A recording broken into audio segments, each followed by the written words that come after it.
This shook the world of motion control. Revealed at E3 2008, it was the Wii MotionPlus, the accessory that enabled the Wii Remote to become the Wii Remote. A lot of people were a little annoyed at the idea of Wii MotionPlus because what it basically did was enhance the motion capabilities of your Wii Remote, which pretty much gave it a gyroscope. But doing so pretty much made it so then the Wii Remote could very accurately read your movements in ways that I think a lot of people assumed the Wii Remote could already do. Back when the Wii Remote was initially revealed, they would show all these commercials and trailers where people were like flailing these things around. It was almost as if the game could read if you were jumping behind the couch to take cover and move around and ba ba ba, you know? Like it was almost as if the Wii Remote could sense all of that. It could not. This thing is pretty basic at the end of the day. I think most of the magic comes from the IR pointer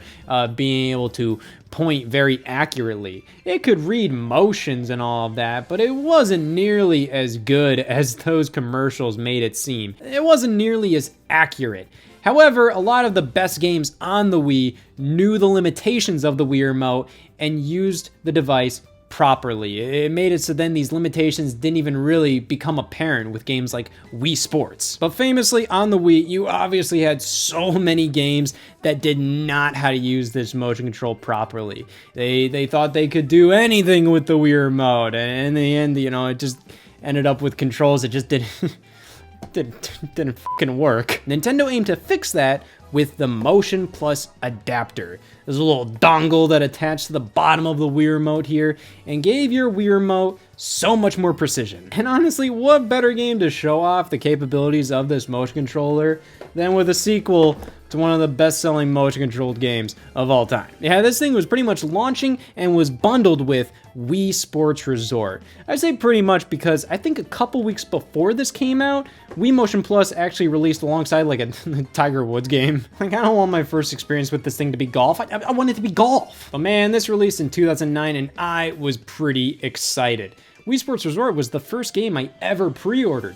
I pre-ordered it at a GameStop, and then I went to another GameStop after Wii Sports Resort released, and I asked them if my pre-order applied there. They said no. I bought it anyway, so I had a pre-order copy at another GameStop that I then had to go over and ask for my money back with my head down. I didn't know how it worked, but I still got the game, and I loved it. Wii Sports Resort is easily a must-have on the Wii, one of everybody's favorites. And it just wouldn't be the same without this little fucker. So this was some next level junk, all right? Because pretty much any game that used the Wii MotionPlus, they had this Nintendo produced video as an option on like the title screen that you could click on and watch this whole instructional dealio on how to connect a Wii MotionPlus adapter. So let's see, we gotta take off our protection and then we attach it at the bottom here. Nice. And even though it's already pretty like snugly in there, it's kind of hard to take out without forcing it. There's a lock switch for some reason. I'm not really sure why. I don't really know in what instance where this would get ripped out without you really actively trying to rip it out. I also don't know why this thing has a cover for the nunchuck port. I don't understand why this has that, but the standard Wii Remote doesn't. It might be because this is so small that you might accidentally leave it in like your pocket or something, and then if this goes through the, you know, the washer, you know, oops. Which, yeah, these things are pretty small. I honestly didn't even know where I left mine before I started filming this. These are really easy to misplace. However, Nintendo made sure that you wouldn't do that by giving you a brand new Wii Remote jacket. It's like a double chin down there. I think this jacket itself was half of the reason why Nintendo had to do an instructional video. There's just so much to this. Unfortunately, because this adds a lot of length to your Wii Remote, you can't really use this with other Wii Remote accessories. The Wii Remote is like the most popular thing to insert in things, and the Wii MotionPlus stops it from being itself. It's a little unfortunate that you just can't leave the Wii MotionPlus on the Wii Remote at all times, so then you can just like, oh yeah, you know, it's just, that's how it is now. It kind of only makes sense to insert this whenever you start playing a Wii Motion Plus game. I mean, this thing doesn't work well for anything else. I mean, you can't leave this thing on while playing like New Super Mario Brothers Wii or something. So yeah, this is kind of only here for when you need it. And how often will you need it? Like, I don't know, like maybe like twice a year. It's pretty shocking to me how few games actually supported Wii Motion Plus. I thought the list was much greater than what it really was. In the end, Nintendo only made a couple games that supported it. Not only support, but full on require. Wii Sports Resort was obviously the big one.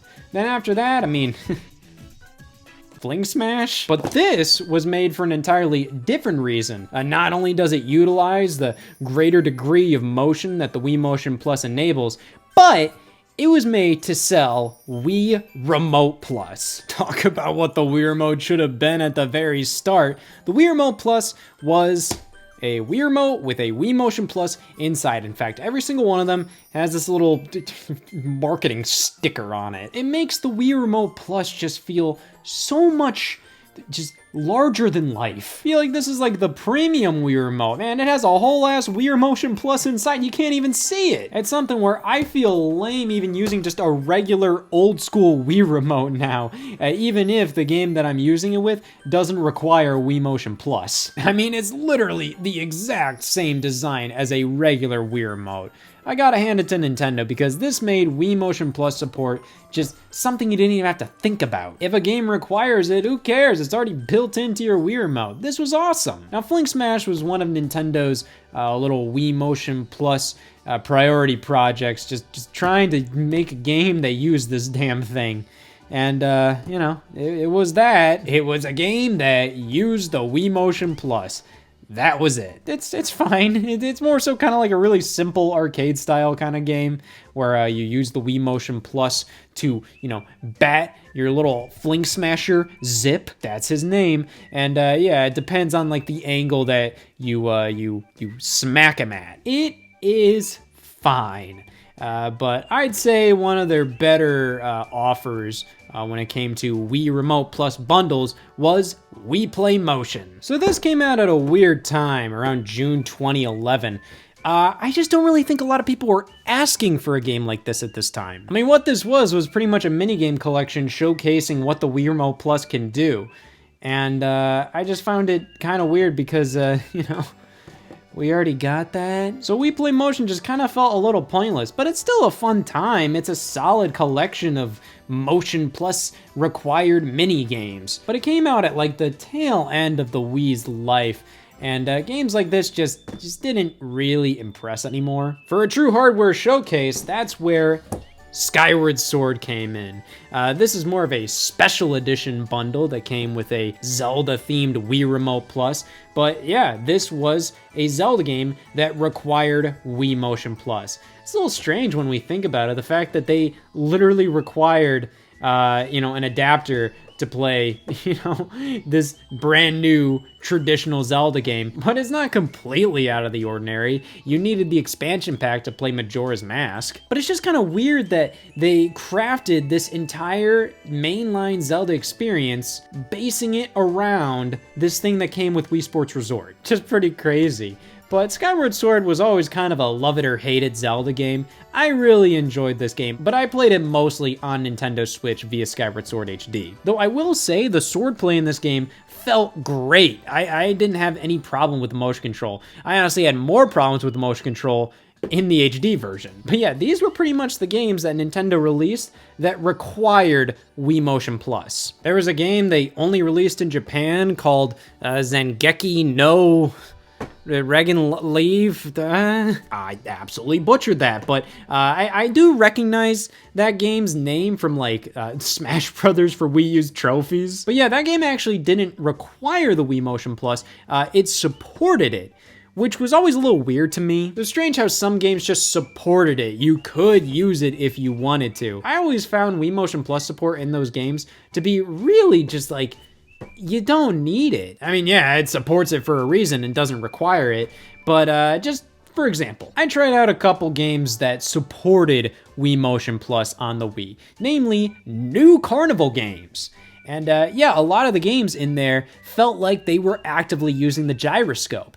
And then I tried the game without Wii MotionPlus. It was the exact goddamn same. There's not a lot of games that use Wii MotionPlus on Wii. It's really surprising to me. A couple sports games, Conduit 2, all these Tiger Woods games, Rabbids Travel in Time, SpongeBob's Truth or Square does, you know, you need the precision there. But the other big game that used it was Red Steel 2 by Ubisoft. Which Red Steel 2 was kind of an anomaly, you know, like why does this exist? Red Steel 1 was a big deal at the Wii's launch, based on the promise of it. The fact that it was like this first-person shooter where you're wielding a gun and a sword and it looked really badass, and it really wasn't. Didn't turn out too hot. It wasn't like a horrible game or whatever, but it just didn't really live up to the hype. Though Ubisoft went forward and made Red Steel 2, which pretty much ignored Red Steel 1. It was kind of its own thing while using just the core concept of being a first-person game using a gun and a sword. That was the only thing that kind of made it a Red Steel game. But it didn't matter because this was so much better. It used the Wii MotionPlus so well. And yeah, it just showed that Wii MotionPlus and Wii Remote Plus, when used properly, elevated experiences so much on Wii. The problem was there just wasn't a lot that did that. Some Wii U games actually used it, like Nintendo Land and Wii Sports Club, but it just wasn't as many as you'd really expect, honestly. And thus, Wii MotionPlus was a worthwhile endeavor to play really classic games on the Wii. Wii Sports Resort, Zelda Skyward Sword, and even check out some more obscure titles like Wii Play Motion and Flink Smash, and of course to play Red Steel 2. But it just wasn't supported like you'd expect it to be. I used this thing a ton in Wii Sports Resort. I mean, believe me, I remember just recalibrating this thing like crazy. But in the end, this thing falls in line with so many other Nintendo accessories. Ones that Nintendo makes a big deal about, and then it's only supported by like 10 games, and Nintendo forgets about it. I mean, look at their track record. It's so damn often that happens. And it's really unfortunate that Wii MotionPlus fell victim to that. Because I feel that if the Wii launched with this kind of technology baked into the Wii Remote, we would have experienced a much different console. But instead, Wii MotionPlus came out halfway through the Wii's lifespan, and at that point, it was too late to fully take advantage of it. Only companies that were brave enough to do so, like Nintendo and Ubisoft, with stuff like Skyward Sword and Red Steel 2, that was the only time where we were able to see the pure potential of using this thing as a standardized controller. But in the end, most of the games that supported this thing just kind of felt like they wanted to put on their box that they're compatible with Wii MotionPlus as a marketing thing rather than because they actively benefited the game. Or maybe I'm just crazy, I don't know.